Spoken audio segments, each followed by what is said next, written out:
इस वक्त की बड़ी खबर आपको बता रहे हैं। हरदोई में समाजवादी पार्टी के एक नेता की तरफ से रामनवमी के अवसर पर भगवान राम और माता कौशल्या पर बेहद अभद्र टिप्पणी की गई है, जिसके बाद पूरे जिले में हड़कंप मच गया है। ऐसी तस्वीरें सामने आ रही है जहां लोग अब आंदोलन पे, प्रदर्शन पर उतर गए हैं। और वहीं दूसरी तरफ जैसे ही ये वीडियो सोशल मीडिया पर वायरल हुई, पुलिस हरकत में आ गई और 1 घंटे के अंदर ही इस समाजवादी पार्टी के नेता को गिरफ्तार कर लिया गया है। इस पर और जानकारी के लिए मेरे साथ मौजूद है मेरे सहयोगी नीतीश ठाकुर। सर, समाजवादी पार्टी के एक नेता, रामनवमी का अवसर होता है और बेहद अभद्र टिप्पणी की जाती है इनकी तरफ से माता कौशल्या और भगवान राम पर। ऐसा क्यों सर? ये क्या मैसेज देना चाहते हैं बार बार इस तरीके से हिंदू देवी देवताओं पर अभद्र टिप्पणियां करके? देखिए, ये समाजवादी पार्टी और विपक्ष का पुराना इतिहास रहा है। 1990 के दौर में राम भक्तों पर गोली चलवाने वाले कौन? समाजवादी पार्टी की सरकार और अखिलेश यादव के पिताजी मुलायम सिंह यादव। उसके बाद श्री रामचरितमानस को फाड़ने वाला कौन?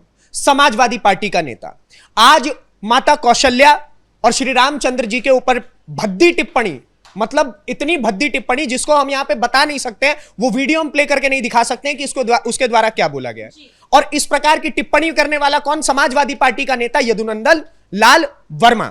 अब आप समझिए कि ये इनका एक पुराना रिकॉर्ड रहा है और हर बार इस प्रकार की भद्दी टिप्पणियां करके जो मतलब घटिया से घटिया वोट बैंक को इकट्ठा करने की साजिश, और मतलब आप समझिए कि एक वोट बैंक को प्रसन्न करने के लिए कैसे एक देश में जहां 100 करोड़ सनातनी रहते हैं उनके खिलाफ, उनके देवी देवताओं के खिलाफ इस प्रकार का जहर उगला जाता है। और उस समय पर समाजवादी पार्टी का कोई भी नेता आकर के इस चीज को डिनाई नहीं करता है। हालांकि समाजवादी पार्टी का वहां से जो जिला अध्यक्ष है उसका नाम शराफत अली है, उन्होंने साफ तौर से इस चीज से मतलब पल्ला झाड़ लिया है कि देखिए हमें इस चीज से फर्क नहीं पड़ता, हम इस बयान के साथ नहीं है। नेता तो आप ही का था ना, भाषण दे करके जगह जगह जाकर के मंचों पर चढ़ के, और वो जो आप डोपटा उड़ाते हैं, ये नेता आप ही का है ना, जो इस प्रकार से आप लोग सम्मानित करते हैं ऐसे जहरीले बोलने वाले नेता को। और इसका ये बयान आप समझिए कब आया था? सम्राट अशोक की जयंती पर इसने टिप्पणी की थी। अगर सम्राट अशोक आज के समय में जीवित होते तो वो भी इसकी इस बयान को सुनकर के इसको बोलते कि इसको चुनवा दो जाकर के दीवार में।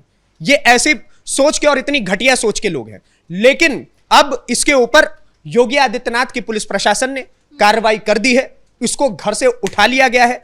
आज के दिन जैसे ही ये वीडियो वायरल हुई, इसको उठा करके पुलिस ले जा चुकी है थाने के अंदर, और अब इसके खिलाफ जो केस दर्ज होगा और कोर्ट में धीरे धीरे करके इसके बारे में जाना जाएगा कि इस प्रकार का जहर इसके अंदर कैसे भरा गया, क्या साजिश थी इसके पीछे, इसी जयंती के दिन जाकर के इसने लोगों के बीच में इस प्रकार की बात क्यों कही।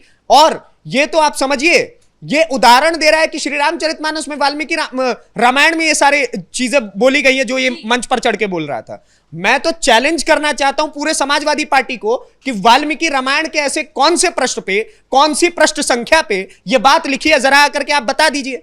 और अखिलेश यादव और AIMIM और ये सारे के सारे विपक्षी दल जो एक साथ खड़े होकर के किसी प्रकार की अगर मुस्लिम धर्म के किसी भी चीज के ऊपर टिप्पणी कर दी जाती है तो सारे के सारे खड़े होकर के छाती पीटना शुरू करते हैं कि मुसलमानों को बोल दिया गया। आज ये खड़े होकर के आकर के क्यों नहीं कह रहे हैं कि रामनवमी के दिन इस प्रकार के सोशल मीडिया पे वीडियो वायरल हो रहे हैं और अगर वो हमारा नेता है तो हम चाहते हैं उसके खिलाफ कार्रवाई हो। ये इनमें से एक भी नहीं बोलेगा, ना सपा के मुखिया इस बात को बोलेंगे। क्यों? क्योंकि इनका जो सो कॉल्ड वोट बैंक है, MY का वोट बैंक, उसको इस प्रकार की चीजों से फर्क नहीं पड़ता। हालांकि अब तो यूपी का भी यूपी का भी यादव उसी तर्ज पे जागेगा जिस प्रकार से बिहार का यादव जागा है। क्योंकि जिस प्रकार से बिहार में हिंदुओं को एक समेट करके एकदम साइड में कर दिया गया था, साइडलाइन कर दिया गया था, यूपी में भी वैसा ही हो रहा है। और अब यूपी में यादव, कुर्मी, ब्राह्मण, राजपूत, वैश्य, बनिया ये सब नहीं चलता है। अब वहां पर एक ही लहर है कि भगवा चाहिए, हिंदू चाहिए, सनातनी चाहिए, दैट्स इट। सर, एक तरफ अभी हमने हाल ही में देखा था कि AIMIM के जो प्रदेश अध्यक्ष हैं उन्होंने भी कुछ विवादित बयान दिए थे। अब दूसरी तरफ से सपा नेता का भी इस तरीके से विवादित बयान आ रहे हैं। तो विपक्ष किस तरह की राजनीति करने की कोशिश कर रहा है विधानसभा चुनाव से पहले? देखिए, विपक्ष इस प्रकार की राजनीति ऐसा नहीं है कि पहली बार कर रहा है, इनका इतिहास ही ये रहा है। विवादित बयानों से? बिल्कुल, विवादित बयान आप जितने देंगे उतने इनके सो कॉल्ड वोट बैंक के लोग प्रसन्न होते हैं कि अरे वाह, हमारा मसीहा आ गया, ये कम से कम खुल के बोल तो पा रहा है जहां कोई लड़ नहीं सकता।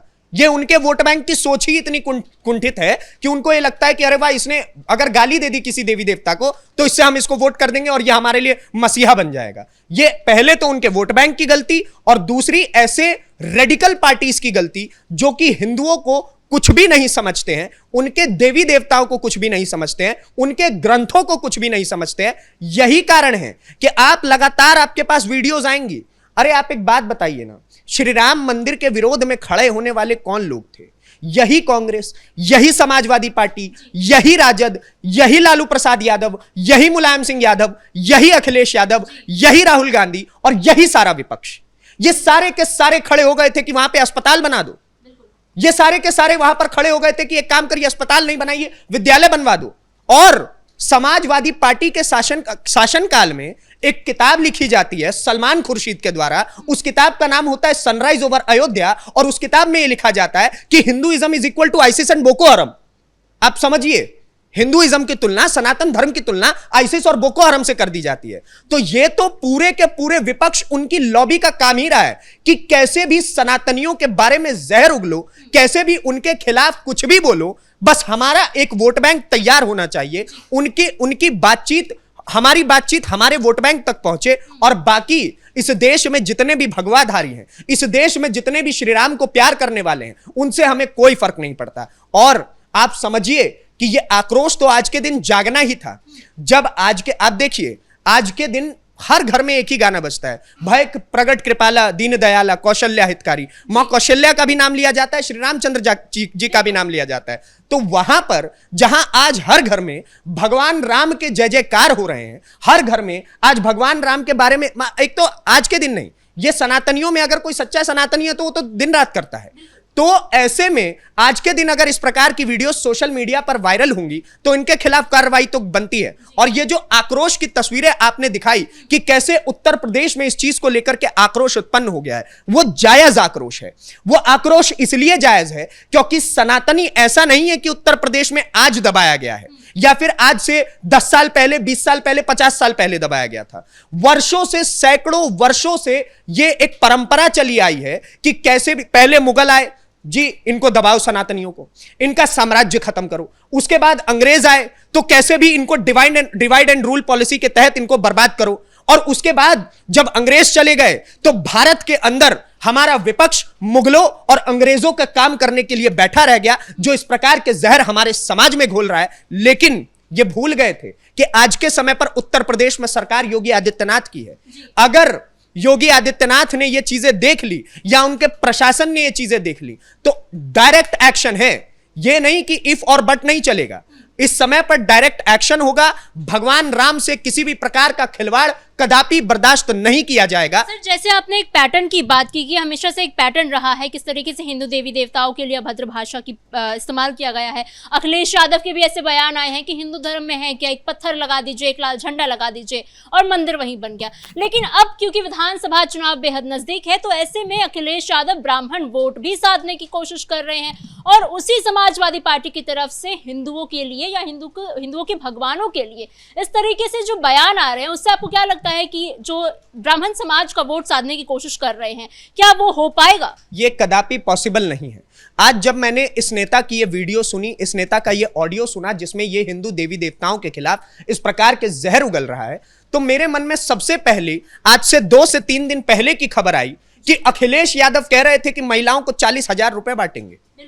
आज आप एक तरफ बोलते हैं कि महिलाओं को 40,000 बांटेंगे, दूसरी तरफ महिलाओं के प्रति देखिए, माता कौशल्या भी तो महिला ही थी ना, देवी थी, वो तो ठीक बात है, लेकिन उनके प्रति इस प्रकार का जहर इस्तेमाल किया जाता है आप ही के पार्टी के नेता के द्वारा। तो ये कौन सी राजनीति आप साध रहे हैं? ये किस प्रकार की राजनीति है जिसमें जहर के बिना आपकी पॉलिटिक्स ही नहीं रन कर पाएगी? ये तो पता चलता है इस बात से कि आपके नेताओं के, आपके छोटे से छोटे जिला के विधानसभाओं के कार्यकर्ताओं के मन में भी आप ही वाला जहर भरा हुआ है, जो केवल और केवल राम को गाली देने के बाद ही चलता है। और आपकी राजनीति भगवान श्री राम के बारे में अभद्र टिप्पणी करके ही चल पा रही है। लेकिन समय बदल चुका है, दौर बदल चुका है, उत्तर प्रदेश की राजनीति बदल चुकी है। आज के समय पर जो राम को पूजेगा, जो राम को अपना कहेगा, जो श्री राम के नारे लगाएगा, जो राम मंदिर के दर्शन करके आएगा, सरकार उसी की बन पा रही है। और यह हम नहीं कह रहे हैं, यह बीते 2 बार के चुनाव इस बात के साक्ष्य हैं। सर, इन तमाम जानकारियों के लिए धन्यवाद। कुल मिलाकर जिस तरीके से समाजवादी पार्टी एक तरफ अखिलेश यादव जहां कहते हैं कि वो ब्राह्मण वोट साधने की कोशिश कर रहे हैं, हिंदू भी उन्हें वोट करेगा, वहीं दूसरी तरफ समाजवादी पार्टी के नेता की तरफ से ही इस तरीके से भद्दी टिप्पणियां की जाती है भगवान राम और माता कौशल्या पे। और पूरे जिले में, यहां तक कि पूरे उत्तर प्रदेश में इस तरह के अब विरोध प्रदर्शन भी निकलने शुरू हो चुके हैं, जिसकी तस्वीरें लगातार सामने आ रही हैं। फिलहाल इस ब्रेकिंग में इतना ही। कैमरा पर्सन कुणाल के साथ मैं समीक्षा तिवारी, कैपिटल टीवी, उत्तर प्रदेश।